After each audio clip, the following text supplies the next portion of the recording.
Welcome back to the channel, you guys. Welcome back. So today we got an Aeromarine mean machine on the block. Okay, this is a 29-inch catamaran. All right, this is our next build. Today I'm just going to have a kind of a quick update, show you guys what I've done so far, kind of take a look at the boat, talk about it, and I'm going to let you guys go. So before we get into the boat, I want to say this. This mean machine, this hull actually won first place in the NAMBA Nationals this year in P Limited 4S class. Okay, so it's an older design, but it's a very sought after, hard to find, and a good performing boat. Okay, this hull was gifted to me, and it started its life as a nitro. Okay.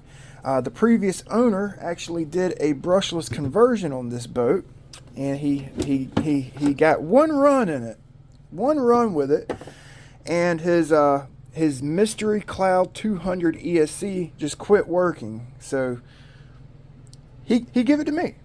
I got the boat. It actually had a radio box, it had a motor mount, and that was it. It looks like, to me, it looks like some old Octura hardware. This is a blast pickup right here. We got to rebuild that, but pretty nice hardware. It came with the flex cable, so that's pretty easy. I did have some auto bailers that I took out and filled.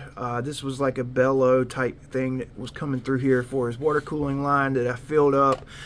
And as you can see, I did the carbon fiber inlay, which I actually did a before weight and we're going to do an after weight here in just a few minutes. So I used this 21-inch piece of carbon fiber, basically from here. I brought it all the way up to here. Yeah, I was working on this one and the 44 and the Bulgarian out in the shop today. So I did a hull inlay. I reinforced the tips, this and this, the tunnel, both hips. So she should be pretty ironclad. Actually, tomorrow or tonight before I go to bed, if I get a chance, I'm going to go ahead and put 2 strips of carbon fiber here, one here and one here up top, because she was a real thin hull.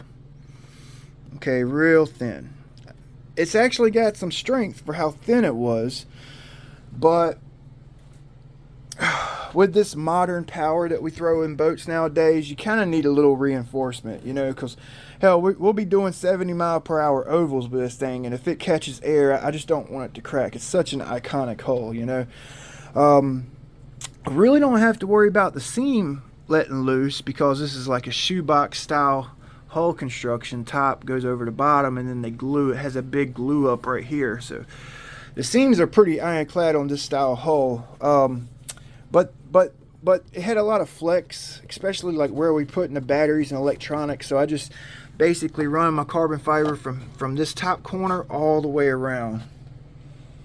Has a birch, 1/4-inch birch transom, so that's pretty ironclad. I actually sealed it. It didn't look like it was sealed, so I went over it with some thinned out epoxy last night before I did all of this. It looks good. It looks really good, you guys. I did the hatch. Okay, so this boat, it actually weighed. So as you guys seen, the boat weighed basically 2 pounds 5 ounces and some change. So with the inlaid hatch, the inlaid hull, tips and tunnel, we're at 2 pounds 10 ounces. So we basically added 5 ounces of weight to the hull for reinforcement. So 5 ounces, 2 pounds 10 ounce, that's not bad considering the Velez bare hull. If I remember right, bare hull, this boat right here weighed like 3 pounds 3 ounces. So we're well under the Pro Boat Velez stock bare hull weight. I want to say it weighed more, but both are 29-inch hulls. you know, and both definitely have different handling characteristics. That is an oval monster. This is a straight line monster, or at least it used to be. Check this out. I spiffied up my modified rail back here. I incorporated this silver metallic design into the hull, kind of give it a nice look. So I was going to make my video about this boat today, but it'll be the next video. I was going to go over the angles, the width of this rail, because I had a lot of guys interested. So I'll do that probably in the next couple of days for you guys. Okay, so yeah, I'm just waiting on a few things from Offshore Electrics, like a motor collet, servo mount, some odds and ends to finish up the build, and I'll basically turn the camera on once I get there. Okay, but before I let you go, I'm about to wrap it up. I wanted to show you guys the bottom of this boat, because I think the bottom of this boat is so freaking cool. I do, man, I do. I wanted to show you guys the bottom. I like looking at the bottoms of boats. I appreciate the design that the builder, the designer puts into these things, you know. So the back ride surface, okay, it's pretty much dead nuts flat. The back pads, okay. So I'm going to zoom you guys in a little bit. Take a look at the middle pad and the forward pad.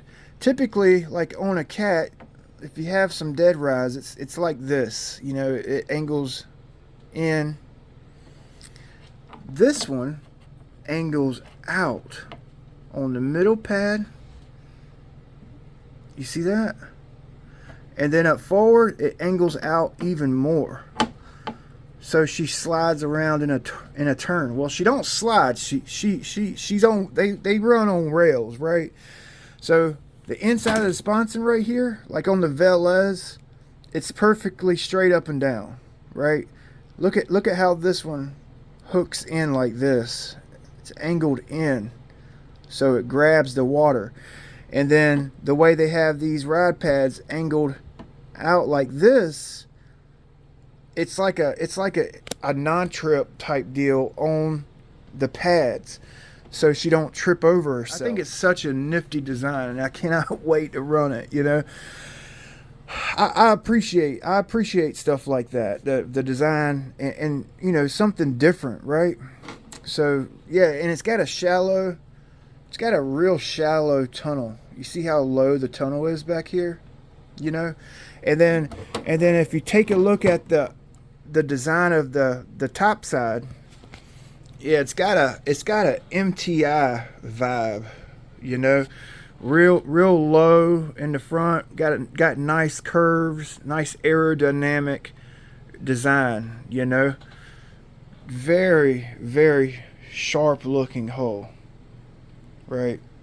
This, my opinion, this hull was ahead of its time, you know. I really think that. So yeah, I still have a few more holes to kind of fill in here with some filler. I'm gonna touch this up the best I can. I'm not too worried about all that, but I mean, the hull itself is actually in immaculate shape. There's very little scuffs and scratches, you know, very trick. So yeah, I'm gonna let you guys go. Okay, we'll see you guys next time. Just a real quick video introducing you guys to the Mean Machine build. Thanks for watching. Consider subscribing if you guys are interested in this boat hitting the water. Like the video. We'll see you next time.